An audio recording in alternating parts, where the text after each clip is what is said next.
வணக்கம். OH cinema. இந்த நேரத்தில் உங்களோட பகிர்ந்ததில் ரொம்ப சந்தோஷமா இருக்கு. ஏன்னா பொங்கலோ பொங்கல், பொங்கலோ பொங்கல்னு கிராமம் முழுக்க சொல்ல போகிற இன்னும் கொஞ்ச நாள் அது வந்துடும். அதெல்லாம் ஒரு காலகட்டத்தில் நாங்கள்லாம் பார்த்தீங்கன்னு சொன்னால் மாட்டு வண்டி கட்டிக்கிட்டு அந்த மாடுக்கு வந்து கொம்பில் வந்து வர்ணம் பூசி நல்ல ரிப்பன்லாம் கட்டிக்கிட்டு அந்த வண்டியில் உட்காந்துட்டு ஊரை சுற்றிட்டு வர்றதுன்றது ஒரு பெரிய கொண்டாட்டமாக இருந்தது. அப்போல்லாம் திரைப்படங்களில் பார்த்திங்கன்னா வெறும் வயக்காட்டில் நம்ம விவசாயம் சம்மந்தமானது அதில் முன்னேறினவங்க அப்படி தான் படங்கள் எடுத்துக்கிட்டு இருந்தாங்க. ஸோ பொங்கல் என்பது தமிழ் திரைப்படத்தில் ஒரு முக்கியமான ஒரு நிகழ்வு. இப்போல்லாம் அதை காணோம். எல்லாம் எப்போ பார்த்தா டப்பு டப்பு டப்புன்னு இப்போ துப்பாக்கியில் சுட்டுக்கிட்டு இருக்காங்க. எடுத்தாக்க பேன் இண்டியான்னு சொல்லிட்டு ஒரு வந்து தீவிரவாதி எங்கேயோ பாகிஸ்தான்லேருந்து வரான், ஆப்கானிஸ்தான்லேருந்து வரான். நம்மலாம் பார்த்ததே கிடையாது, கேள்விப்பட்டு தான் இருக்கோம். ஆனால் இன்றைக்கி எப்படி ஆயிடுச்சுன்னா கொண்டாட்டமான அந்த நாட்கள் கூட கலாச்சாரம் வாழ்க்கை சார்ந்து கொஞ்சம் அந்நியப்பட்டு போயிடுச்சு. அது அப்படி தான் காலம் மாறும் அப்படிங்கிறது வேறு விஷயம். இருந்தாலும் நமக்கு அந்த ஆதங்கம் இருந்துகிட்டு தான் இருக்கும். எனவே பொங்கல் திருநாளில் நீங்கள் ஒரு நல்ல ஒரு கிராமச் சூழலில் கிராமத்தில் இருக்கவங்க கிராமச் சூழலில் இருப்பாங்க. தயவுசெய்து இல்லைன்னாலும் குழந்தை குட்டிகளோட கூட்டிகிட்டு புது சட்டைகள்லாம் போட்டுக்கிட்டு ஒரு முறை வயக்காட்டுக்கெல்லாம் போயிட்டு எட்டி பார்த்துட்டு வாங்க. நமக்கு அன்னமிடும் அந்த இடத்த வந்து போய் தொட்டு கும்பிட்டு வர்றது ஒரு பழக்கமாக வச்சுக்கோங்க. நகரத்தில் இருக்கிறவங்க தயவுசெய்து நான் சொல்கிற இந்த யூடியூப்பை ஸ்கிப் பண்ணாமல் பாருங்கள். பொங்கல் திருநாளுக்கு முன்னாடி அந்த வாழ்க்கை திரைப்படத்தில் எப்படி இருந்தது என்று தெரிஞ்சுக்கலாம்.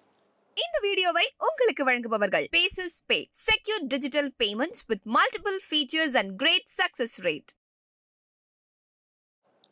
அந்த தை பிறந்தால் வழி பிறக்கம் அப்படின்னு ஒரு வார்த்தை கேட்டிருப்பீங்க. அது வந்து 60க்கு முன்னாடி வந்த படம். அருமையான படம். அதில் வந்து பாட்டுலாம் அமுதும் தேனும் எதற்கு நீ கிட்டே இருந்தால் எனக்கு எதுக்கு அமுதும் தேனுலாம் எதுக்கு, அதுவே போதும் அப்படின்ற ஒரு ரசனையான பாட்டு யார் திரும்ப எழுதியிருக்காங்க? ஓமை கவிஞர் சுரதா. ஓமை கவிஞர் சுரதா வந்து ஒரு எதையுமே பாடல் எழுதும்போது ஓமைகள் அதிகமாக இருக்கும். அதனால தான் வந்து தமிழ் பற்றாளர்கள் எல்லாம் வந்து அவர் கவிதைகளில் அதிகமாக ஓமை இருக்குது. உன்னுடைய புருவத்தை பார்த்தா ஒரு வானவில் மாதிரி இருக்குது, உன் இதழ் பார்த்தால் உடனே கோவைச்சுவ மாதிரி அப்படி சொல்லுவோம் இல்லையா? அந்த ஓமைகள் அதிகமாக எழுதிய அந்த கவிஞர்களால் தான் ஓமை கவிஞர் சுரதா அப்படின்னு சொல்கிறோம். அவர் தேன்மழை அப்படிங்கிற ஒரு பத்திரிகையை ஒரு பெரிய கவிதை நூல் எழுதி பெரிய பாராட்டு பேரெல்லாம் வாங்கியிருக்காரு. அது ஒரு பெரிய காலகட்டம். அவர் வந்து பாரதிதாசனுடைய மாணவராக இருந்தது. அவர் பேர் வந்து சுப்புரத்தினதாசன். சுரதா சுப்பு ரத்தினதாசன் இருக்கிற முதல் எழுத்து எடுத்து வச்சுட்டு சுரதாவாக மாறினார். அந்த படம் அந்த பாட்டு எதுலன்னா தை பிறந்தால் வழி பிறக்கும் அப்படிங்கிற ஒரு படம். கூடவே இன்னொருத்தர் அப்போல்லாம் வந்து மருதகாசி, அப்புறம் வந்து பட்டுக்கோட்டை கல்யாண சுந்தரம், அப்புறம் நம்ம மாயவநாதன் இவங்கெல்லாம் எழுதின பீரியடு. அப்போது அதில் ரொம்ப முக்கியமாக கவனிக்கப்பட வேண்டிய ஒரு பாடலாசிரியர் யாருன்னு சொன்னால் நம்ம காரைக்குடி கண்ணதாசன். அவருக்கு ஞானம் எங்கே இருந்தால் அதில் சின்ன வயசுலேருந்தே பெரிய படிப்பு இல்லை, பெரிய மொழி அறிவு இல்லை, ஒன்றும் இல்லை, பசிதான் அவருடைய வாழ்க்கை. அப்படி கற்றுக் கொடுத்த அவர் கண்ணதாசனுடைய வரிகள்லாம் பார்த்திங்கன்னா இன்றைக்கி வரைக்கும் அதை கம்ப்ளீட் பண்ண ஆளே கிடையாது. வாழ்க்கையினுடைய எல்லா புறங்களிலிருந்தும் ஏற்றம் இறக்கும் வாழ்க்கை புகழ் அவரை மரணம் எல்லாத்தையும் கரைச்சி குடிச்சு கொடுத்துருப்பாரு. அப்படிப்பட்ட அவர் எழுத்துக்கள் வந்து அந்த படத்தில் இன்றைக்கும் உட்காந்துட்டு எல்லாரும் பாடிட்டே இருப்பாங்க. அந்த பாட்டு இப்படித்தான் அது துவங்குது.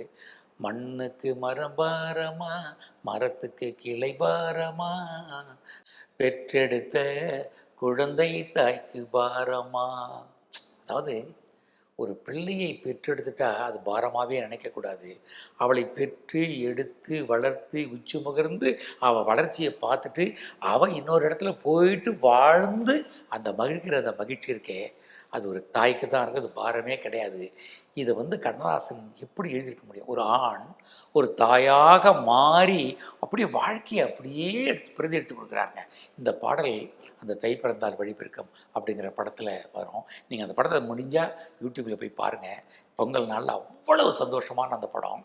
ஒரு விவசாயி ஒரு ரங்கன்ற கேரக்டரில் எஸ்எஸ் ராஜேந்திரன் நடிச்சிருப்பார். அதுக்கு வி.கே. ராமசாமி அவர் தான் முதலாளி. வி.கே. ராமசாமி வந்து தொழிலாளர்களுடைய அந்த உழைப்பையெல்லாம் உறிஞ்சிக்கிட்டு வாழணும்னு நினைக்கிற ஒரு ஆள்.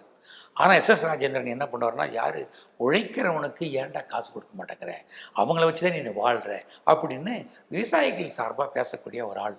அவனை ஒன்றுமெல்லாம் மாக்கிறாரு வில்லன். இந்த பணம் வச்சுக்கிறது தான் வில்லன் தானே. பணம் இருப்பதே அடுத்தவனுக்கு கொடுக்கத்தான். இது வந்து தத்துவங்கள், இது மதங்கள் பேசும், எல்லாரும் பேசுவாங்க. ஆனால் இருக்கிறவங்க யாரும் கொடுக்குறதே கிடையாது. இந்த கேரக்டர் தான் வி.கே. ராமசாமி பண்ணார். அது எதிர்க்க எஸ்.எஸ். ராஜேந்திரன் எதிர்த்து நிற்கக்கூடிய ஒரு கேரக்டராக அவர் பண்ணார். அவன் அந்த வில்லனால் வந்து வாழ்க்கையே வீணாக போய் திருப்பி வந்து எப்படி பழிக்கு பழி வாங்குகிறான் அப்படிங்கிற படம் தான் தை பிறந்தால் வழி பிறக்கும். தாய் இருந்தால் வழி பிறக்கும்ன்றது பிள்ளைக்கு, ஆனால் தை பிறந்தால் வழி பிறக்கும்ன்றது எல்லாம் விவசாய நிலங்கள் தானே. விவசாய நிலங்கள் வந்தாங்க, நம்ம பயிர் செய்வாங்க, அதில் விளைச்சல்களை வந்து அறுவடை செஞ்சு அது வெளியில் விற்பாங்க. அதனால் குடும்பம் நல்லாயிருக்கும் அப்படிங்கிறதுக்காக தான் தை பிறந்தால் வழி பிறக்கும்ன்ற படம். நீங்கள் மறக்காமல் பாருங்கள். அந்த படம் அவ்வளவு கிராமியம் சூழ்ந்த ஒரு கதையாக சொல்லப்பட்டது. இதனோட ஒட்டி நான் ஒன்று சொல்ல போகிறேன். அந்த காலகட்டத்துக்கு பிற்பாடு பார்த்திங்கன்னா 1964 பேசப்பட்ட ஒரு படம் பார்த்திங்கன்னா பூம்புகார். பூம்புகார்னு உடனே ஞாபகம் வரும் மேகலா பிக்சர்ஸ். யாருன்னு சொன்னால் கலைஞர் கருணாநிதி அவருடைய வசனம்.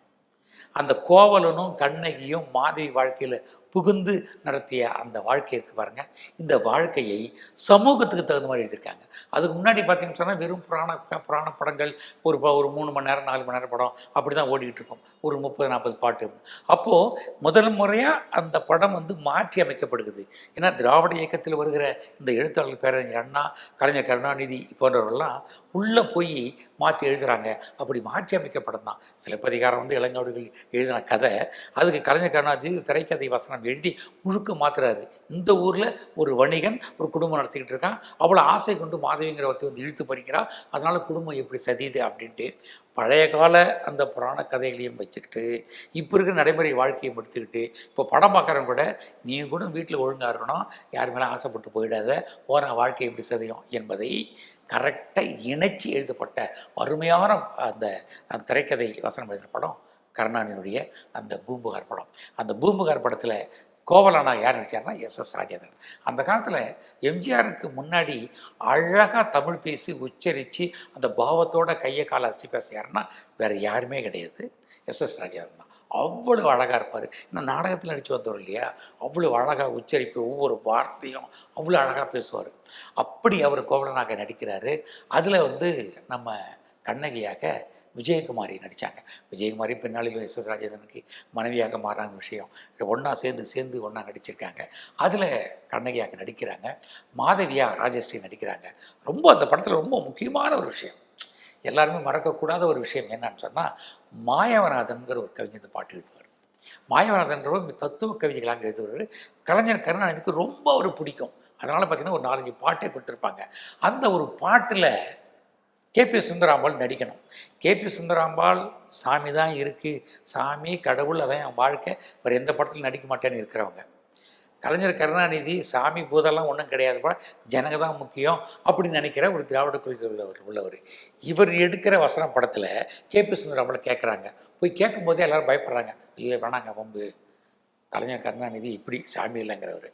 சுந்தராம்பாள் சாமியே இல்லைன்னு சொன்னோன்னு பார்த்து புசிக்கிறவங்க, இவங்க அந்த படத்தில் நடிக்க மாட்டாங்க அப்படின்லாம் சொல்ல போய் பேசுங்க அப்படின்னு சொல்லி ஒரு பேச போய் கே.பி. சுந்தராம்பாள் யார் அவரா, சரி வரமாட்டாங்க நினச்சிக்கும்போது சொல்கிறாங்க, நான் அந்த படத்தில் நடிக்கிறேன்றாங்க.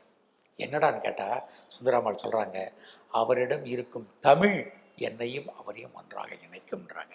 அப்படி தான் சிலப்பதிகாரத்தில் கவுந்தி அடிகளாக நடிக்கிறாங்க. கவுந்தி அடிகள்னால் பெண் சமண துறவி, சாமியார் பண்ணுவாங்க, சமண துறவிகளும் சாமியார் இருப்பாங்களே, அப்படி ஒரு கேரக்டரில் அவங்க கதாபாத்திரத்தில் நடிக்கிறாங்க.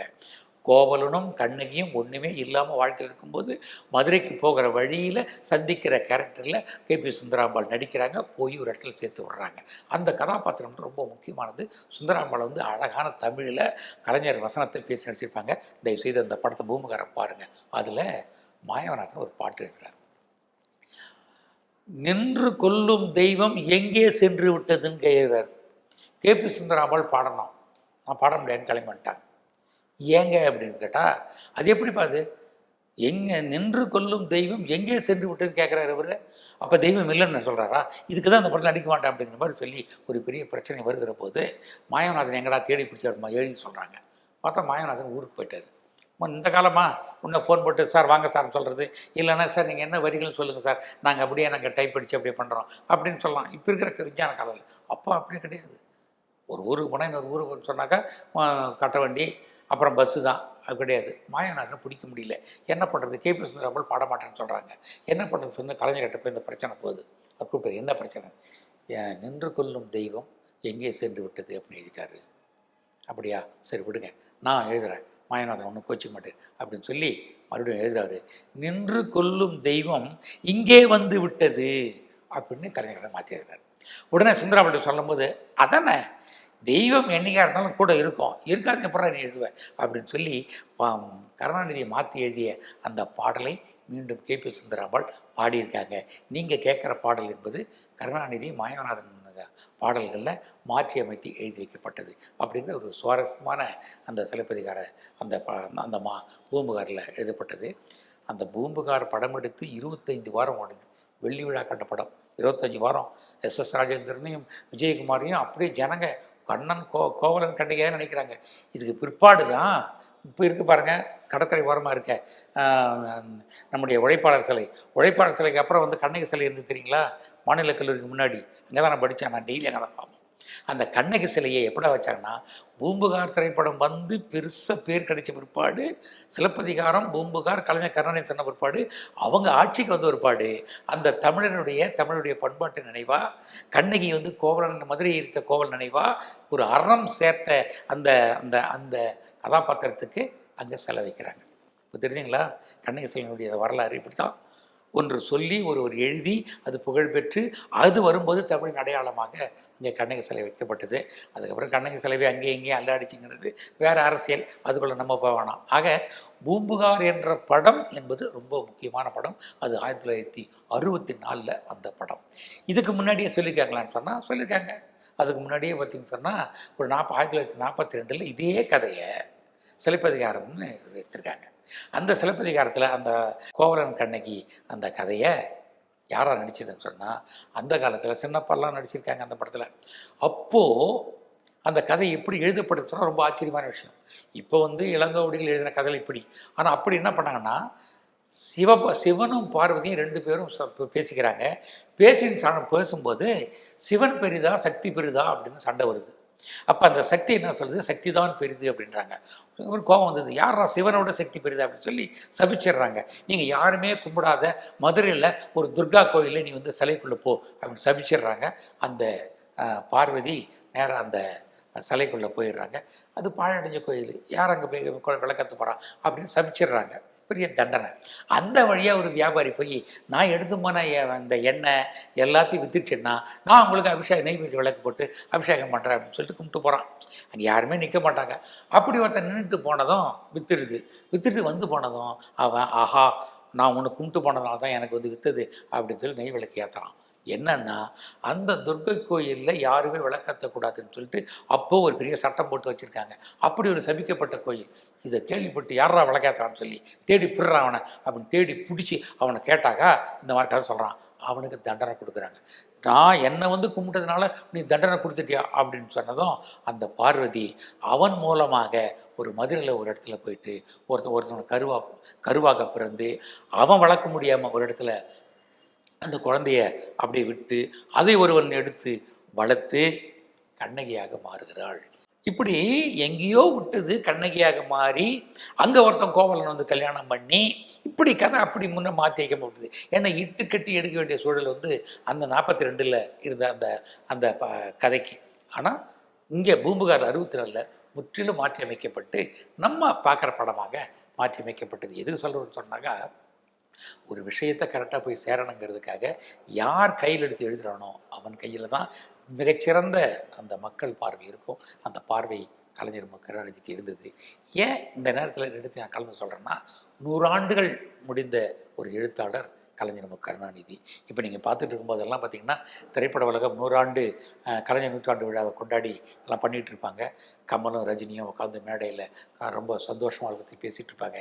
இந்த நேரத்தில் எல்லாம் நினைவு கொண்டு தை பிறந்தால் வழி பிறக்கும், உங்களுக்கும் பிறக்கட்டும், தை சினிமாவுக்கும் சிறப்பான இடத்தை கொடுக்கட்டும் சொல்லி விடைபெறுகிறேன். நன்றி, வணக்கம். இந்த வீடியோ உங்களுக்கு பிடிச்சிருந்தா லைக் பண்ணுங்க, ஷேர் பண்ணுங்க, கமெண்ட் பண்ணுங்க. மறக்காம OH சினிமா சேனலுக்கு சப்ஸ்கிரைப் பண்ணுங்க.